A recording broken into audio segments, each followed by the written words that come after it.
Je bent de kern van de Harkema? Ja! Je bent nog geen stadionverbod? Nee, gelukkig niet. We gaan nog geen vuurwerk en zo. De spanning is groot op Sportpark de Bosk van de Harkema. Harkemase Boys speelt het in de play-offs in Noordwijk. Als ze winnen, kennen ze voor promotie naar het heegste amateurniveau. Het is haast 10 jaar geleden dat er een Friese club op het heegste amateurniveau aan het acteren weer.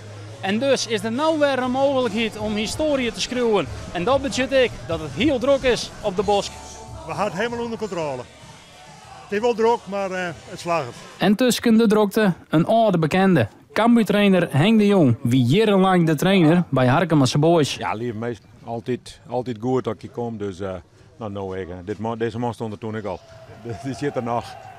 En dan de eigen op de wedstrijd. Slag het Harkema om te winnen van Noordwijk. De eerste wedstrijd wie 2-2. En dus is het simpel. Wat nou wint, mooi terug naar de finale van de Nooi-competitie. Noordwijk is zeker niks. Wie pakken ze? Motivatie van u is, dus het komt al echt goed.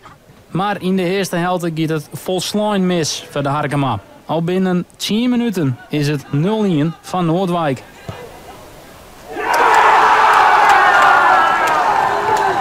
En dat betekent ook dat Harkema bij het skoft mooi 0-1 efter stiert. Nou, het valt me vies aan. Ja, ik denk dat ze overman binnen het Rozenuwen.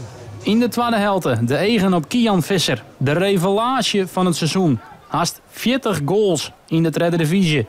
En ook nou maakt het hij de 1-1.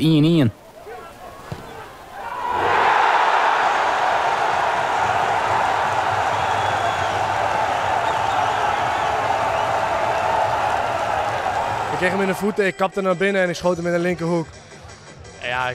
Ik kan wel schieten. En dus haal ik voor de trainer van Cambuur een lietse tip.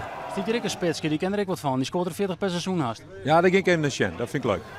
Maar daarna gaat het volslijn mis voor de Harkemase Boys. Het wordt 1-2 terug Emiel Wendt.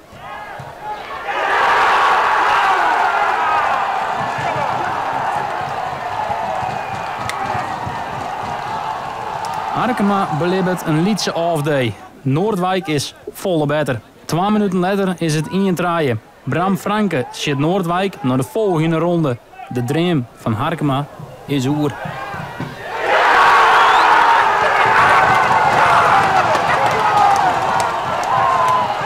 Ja, kut. Ik denk dat je een 2-2 uit is een goede resultaat. En dan denk ik het hier af te maken met het publiek erachter en een goed voetballende ploeg. Oorier Werbeziekje. En dan mooi of zonder de topscorer. Ik kan me voorstellen dat je in de picture bent inderdaad. Ja, ik heb nog niks gehoord. Ik blijf nog bij de boys. En wie weet als er nog een clubje komt, dan ben ik weg. Maar ik heb nog een jaartje bij Harkema en we gaan het zien. Het kon een historische wedstrijd worden. Voor het eerst in 10 jaar weer een Friese club op het heegste amateurniveau. Maar het slagen Harkemase Boys net. Het was 3-1 voor Noordwijk. En dus moeten ze Oorier weer op een nieuwe ziekje om het heegste niveau dan wat te helpen.